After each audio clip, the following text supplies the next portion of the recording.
Graça e paz, homens e mulheres de Deus, mais uma vez nós estamos aqui para aprendermos uma porção da palavra de Deus. Nós encontramos na Bíblia várias verdades que nos dão esperança de um futuro melhor, esperança de uma vida melhor. Hoje nós vamos estudar um pouco sobre uma realidade da experiência humana de Jesus. Algumas pessoas, alguns filósofos contestam a ideia de que Jesus tenha se experimentado, tenha vivenciado a experiência plena da condição humana. E a Bíblia vem e nos dá algumas informações preciosas, e essas informações são testemunho vivo de como Deus é cuidadoso para conosco, de como o amor dele nos alcança. E hoje nós vamos falar sim sobre essa condição humana do Senhor, essa condição de compreensão de Jesus para conosco, de alguém que experimentou sofrimento, que experimentou dor, foi enganado, mentiram, falaram contra ele, todas as experiências que nós sofremos, Jesus experimentou. Quero ler com vocês um texto da palavra de Deus que está em Hebreus, no capítulo 2. Lá no versículo 14, nós vamos ler o 14 e o 15, diz assim o texto: visto que os filhos têm em comum carne e sangue, por isso ele também participou da mesma condição, a fim de destruir pela morte o dominador da morte, isto é, o demônio, e libertar aqueles que por medo da morte passaram toda a vida em estado de servidão. Quando o escritor do livro da Carta aos Hebreus nos dá esta informação, ele destaca algumas coisas importantes.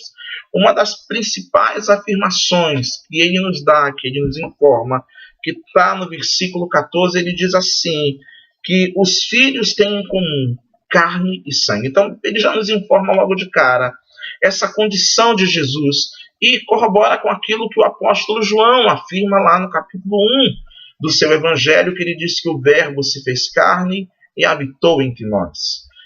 Esse se tornou carne significa que ele adquiriu, nessa condição humana, todas as manifestações boas e ruins que tem a nossa experiência como seres viventes.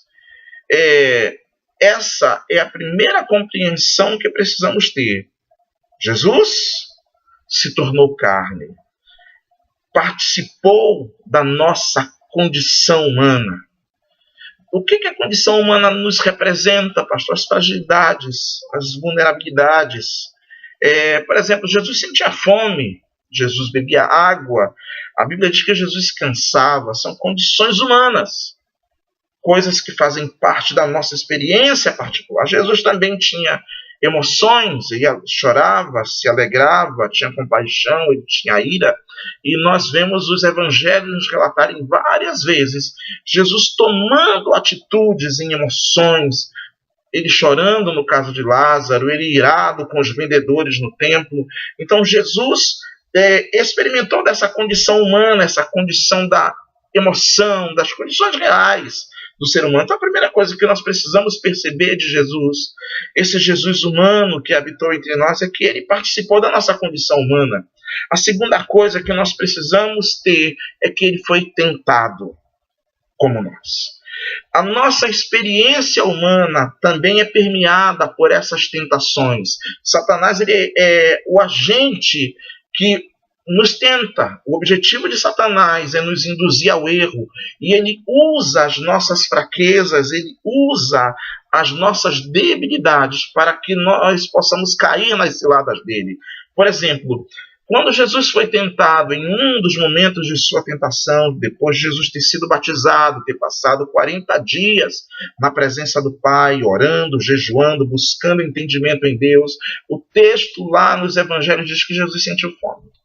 Quando Satanás percebeu esta vulnerabilidade do Senhor, ele o atacou. Mas a Bíblia diz que, apesar das tentações, Jesus se manteve firme. E essa firmeza de decisão nos dá a esperança, é ela que nos dá a esperança de que também nós vamos poder vencer a Satanás, nós vamos poder vencer o inimigo das nossas almas. A terceira coisa que nós vemos neste texto também fala sobre o sofrimento, a experiência de sofrimento que Jesus experimentou. A gente lê o texto bíblico, a gente vê como foi duro aquele momento em que Jesus estava na cruz do Calvário. A gente vê como foi duro aquele momento em que Jesus estava com os discípulos fazendo a ceia e ele teve que deixar Judas ir, deixar um amigo, deixar alguém que ele cuidou, que ele se importou, realizar a missão que ele havia colocado no coração, que era o trair. Imagina o sofrimento de Jesus em ver homens como Lázaro, que ele tanto amava, morto. A Bíblia diz que Jesus chorou. Então Jesus teve sim, nesse aspecto, uma identificação conosco.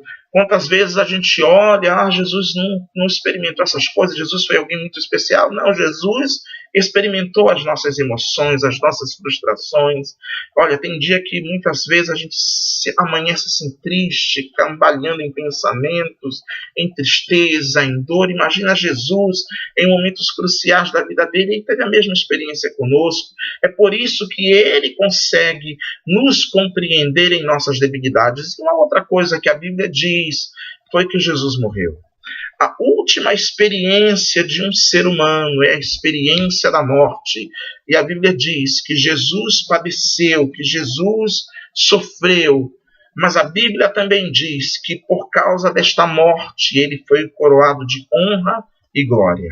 Assim como Jesus, se nos mantermos firmes, inabaláveis, apesar da nossa condição humana, da nossa condição deficitária, da nossa condição medíocre, mas se nos permanecermos fiéis, alicerçados na palavra de Deus, revestidos por essa palavra, permeando o nosso ser, permeando nossa mente, nossas decisões, é nela que buscamos sabedoria. Quando nós fazemos isso, nós também podemos ter a mesma experiência de Jesus, que apesar das dores, das lutas, se manteve firme, fiel, não duvidou, foi até a cruz e venceu a morte. Essa é a nossa expectativa. Se você tiver interesse em ler pormenores disso, leia Hebreus capítulo 2, começando lá no versículo 9, vá até o versículo de número 18, e você vai ver como esse texto é importante para que a gente possa ter a compreensão dessa verdade. A minha oração é que você se mantenha firme na decisão de servir ao Senhor. Que você possa olhar para Jesus como um modelo a ser seguido, um modelo que resistiu a tentações, que sofreu, que sentiu frio, que sentiu fome, mas que permaneceu inabalável na sua decisão de fazer a vontade do Pai. O seu último pedido no Getsemane era que o Senhor, se possível, passasse o cálice, mas que cumprisse na vida dele a sua vontade. A nossa oração é essa, que nós vivamos à altura desse desafio de Jesus. Cumpre em nós a tua vontade. Um beijo no coração, que o Senhor te abençoe, abençoe a tua família, que o Senhor te prospere em tudo que você fizer, no nome de Jesus. Até a próxima.